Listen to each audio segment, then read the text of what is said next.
Terima kasih pemirsa, Anda masih bersama kami dalam Sindo Prime dan kita masih akan bahas terkait dengan anggaran bagi Kementerian Pertahanan yang kebetulan naik dalam jumlah yang cukup signifikan dari 2020 hingga saat ini jelang Pilpres 2024.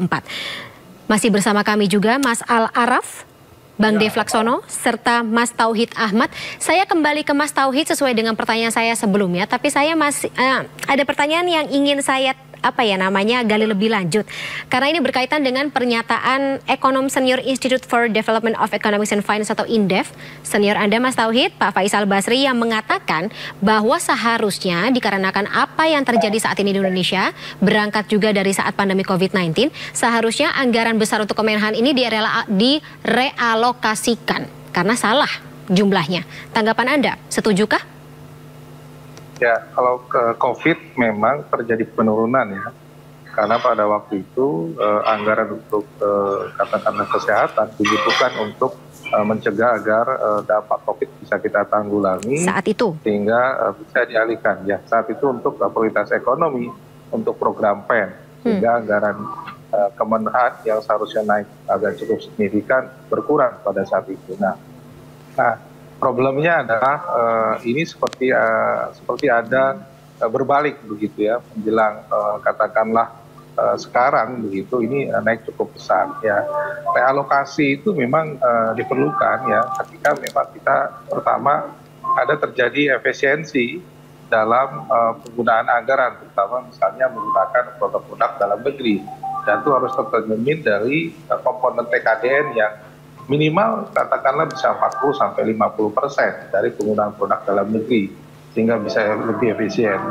Yang kedua tentu saja prioritas katakanlah belanja alutsista yang kemungkinan masih bisa digunakan sampai katakanlah minimum essential force itu kan katakanlah targetnya 100%, yang saya baca masih sekitar 75%.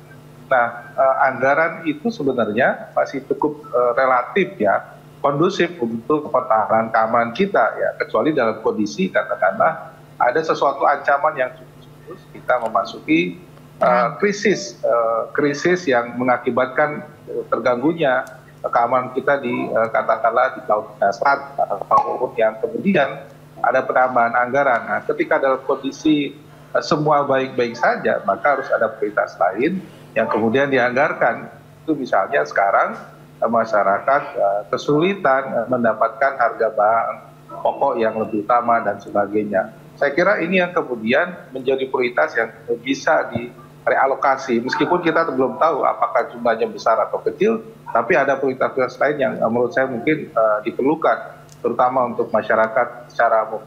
Meski demikian kita tahu bahwa memang pertahanan itu fungsinya, saya sepakat dengan Pak Dev bahwa itu yang penting untuk menjaga ekonomi ya. Tapi ketika keamanan kita dalam kondisi baik-baik saja, maka ya ekonomi seharusnya bisa menjadi prioritas untuk saat ini.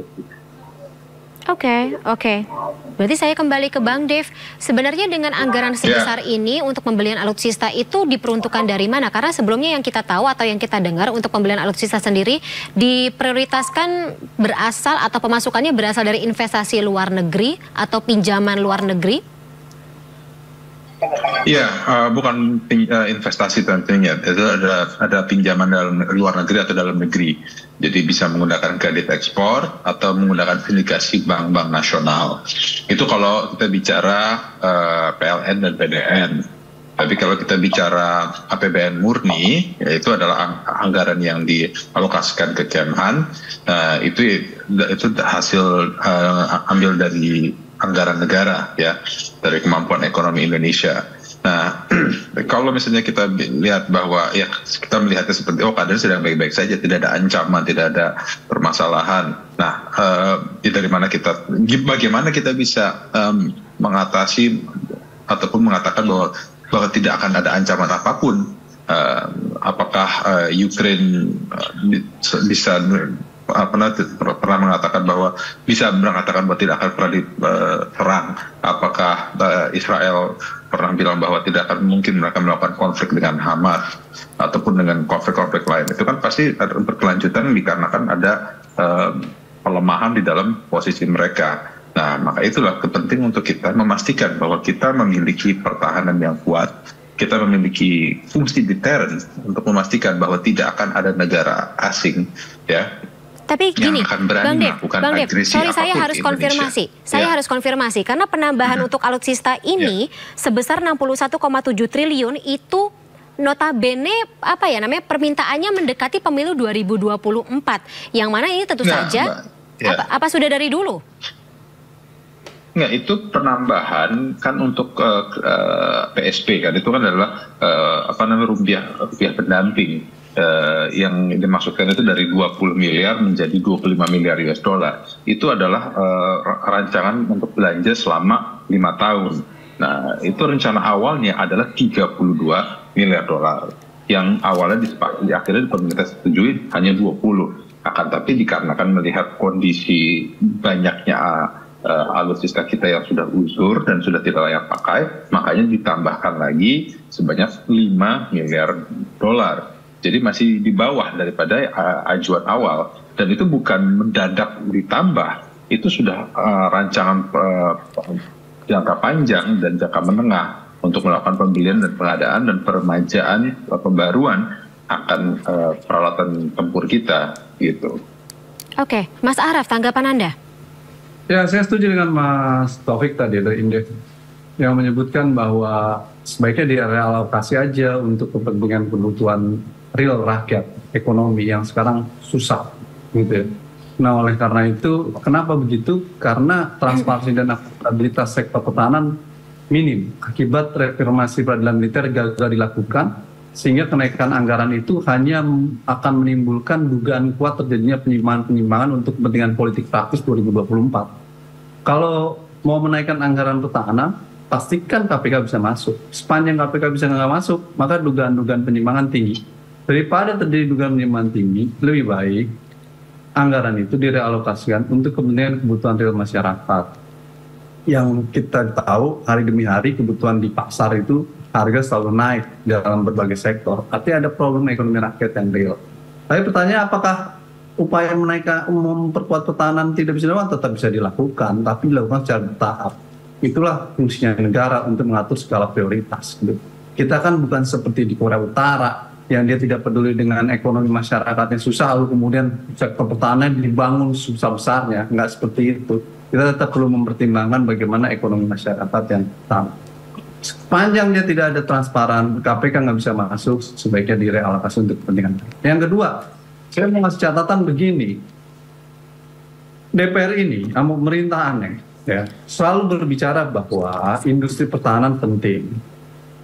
Tapi kalian lupa bahwa kalian sendirilah yang mengesahkan Omnibus Law sektor pertahanan yang menggeser paradigma pertahanan kita dari undang-undang industri pertahanan lama yang pro terhadap industri pertahanan sekarang ke arah rezim liberalisasi. Ini perlu dicatat. Omnibus Law bidang pertahanan ya menggeser arah paradigma pembangunan pertahanan kita, melupakan industri pertahanan. Kenapa? Karena industri swasta memiliki peranan main dari satuan 1 sampai satuan 3 yang dia bisa masuk ke semua lini. Jadi Indonesia dalam sektor pertahanan, dalam industri pertahanan itu menganut rezim liberalisasi seperti di Amerika Serikat. Jadi kalau ada yang bilang baik pemerintah atau DPR kita pro industri pertahanan, menurut saya sudah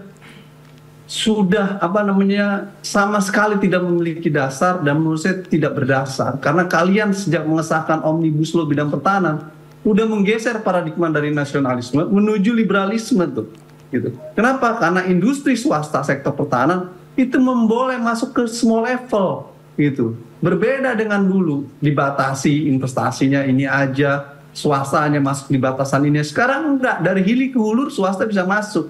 Sehingga liberalisasi sektor pertahanan terjadi, industri pertahanan terpinggirkan. Saya diskusi dengan beberapa direktur industri strategis pertahanan. Mereka merasa bahwa Omnibus Law bidang pertahanan itu menggencet industri pertahanan. Siapa yang menasang undang-undang industri pertahanan, Omnibus Law bidang pertahanan?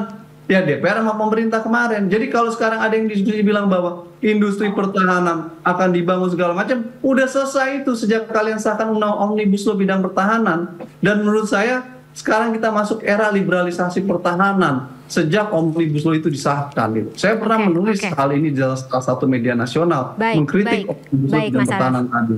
Baik Mas Araf, kita dapat poinnya. Tapi karena durasi sudah habis, Bapak-Bapak, kita sudahi dulu dialog kita pada malam hari ini. Kita akan lihat sama-sama bagaimana penggunaan dari anggaran besar buat Kemenhan ini, tentunya dengan harapan ya Indonesia tetap aman ke depannya, terutama kalau kita mengingat bagaimana bentuk alutsista, kemudian juga peruntukannya seperti apa selama ini dan juga ke depannya. Tapi terima kasih sebelumnya saya ucapkan atas waktunya Bapak-Bapak malam hari dalam Sindo Prime. Terima kasih sekali lagi, salam sehat selalu, sampai jumpa.